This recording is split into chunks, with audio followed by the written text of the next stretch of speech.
decided to go ahead and take this down. That way I'm not pulling down what canvas. It does rain.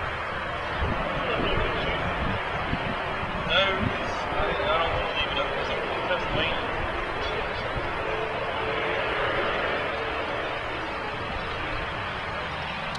Weapons on the battlefield.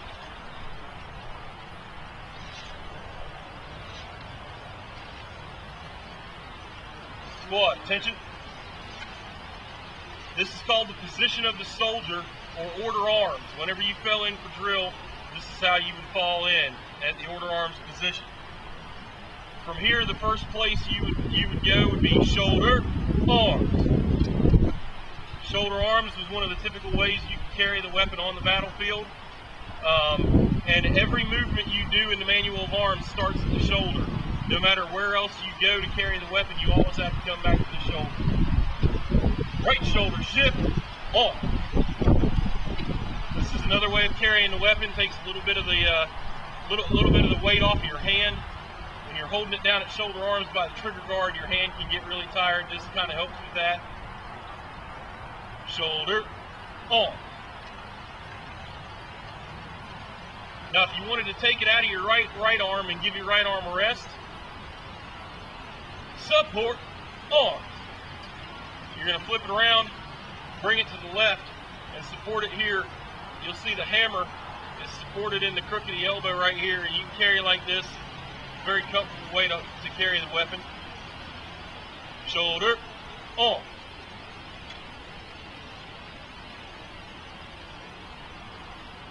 Secure on. Secure arms is the way you can carry the weapon in inclement weather. You know, if it's raining outside, you don't want your barrel pointing straight up in the air because you're going to get water in there. You can carry it like this. Keep the barrel down, keep it out of the weather. Keep your thumb here on the rammer to keep it from sliding out if it's a little bit loose. Shoulder on. Say you have an officer come by who's reviewing the company. Present arms. This is the present arms of the time period. Shoulder on. Now the soldiers, when they were taught to load and fire these weapons, they were taught a loading procedure called loading in the 9 times.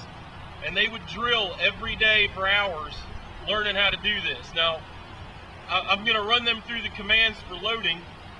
And when you watch all this, you'll be thinking how long this takes. This was only used in drill. This was to get the soldiers used to loading their weapons efficiently.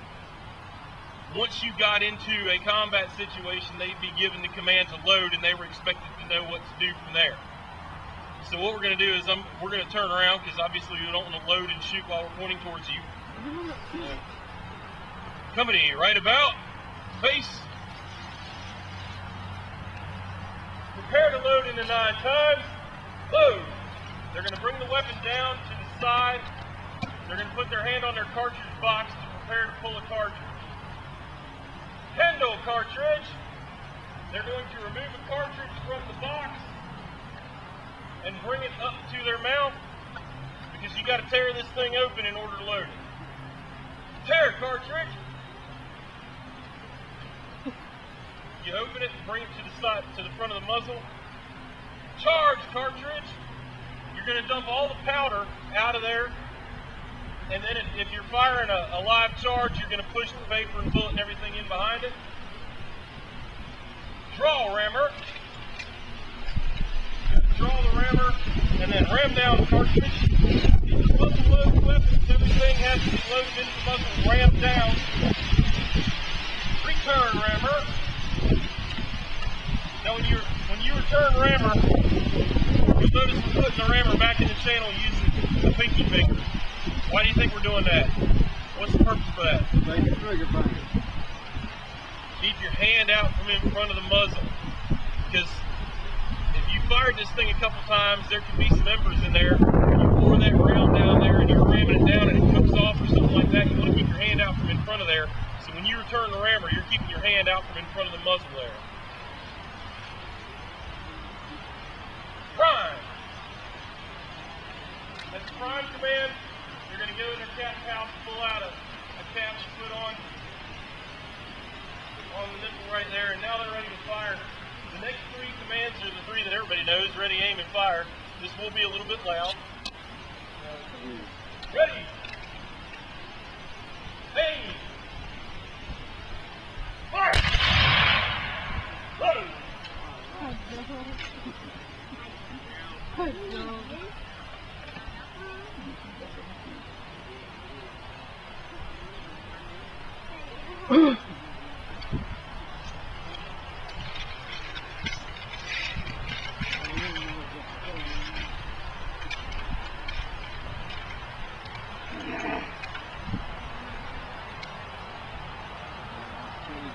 Ready, aim, fire, load.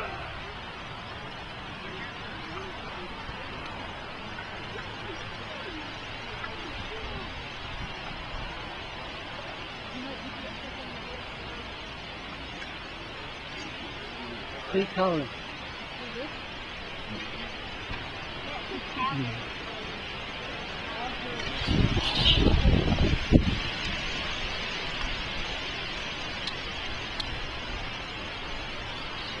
Ready, aim, fire, shoulder, on.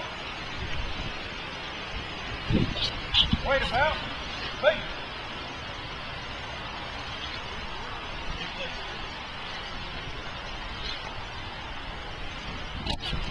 So we just fired 3 rounds, and that, I don't know how long it took us, you know. Was it about a minute? Really?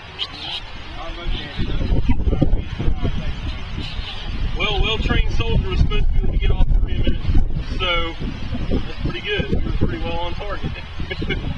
I figured we were a little longer than that, maybe. But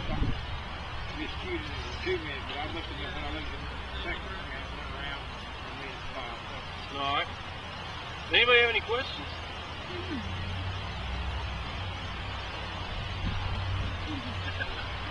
We'll be, for those of you that are hanging around for a little while, we'll be shooting the cannons again at 2:45. So next cannon demonstration over here is at 2:45. And thank you for coming out. We appreciate it. What size did you shoot? 44 caliber. 44 caliber? On good conditions, Wait, on good days, you have the right conditions. What you do is you have the cartridges back here in the cartridge box. You would take them out of the package and you would put them in. And you take this, you half cock the pistol. Then you rotate the cylinder and push the bullet down. That's your rammer. Oh, okay. For packing the cylinders like this. I keep forgetting that it wasn't the... Right. Then you would turn it up and you take the caps and cap the nipples. And you got 6 shots. Is that red? Yes, sir. Do you have any caps yellow?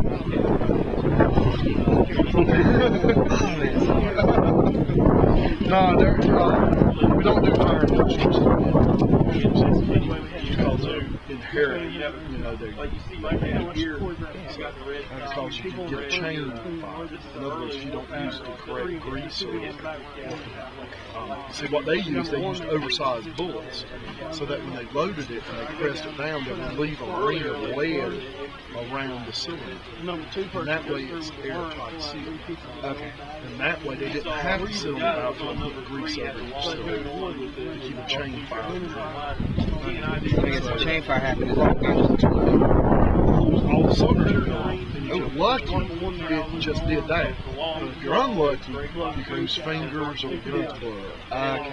So that's why at Living Histories we don't do demonstrations with them, because blanks, you can't get a good seal like that. Blanks without using the grease on them.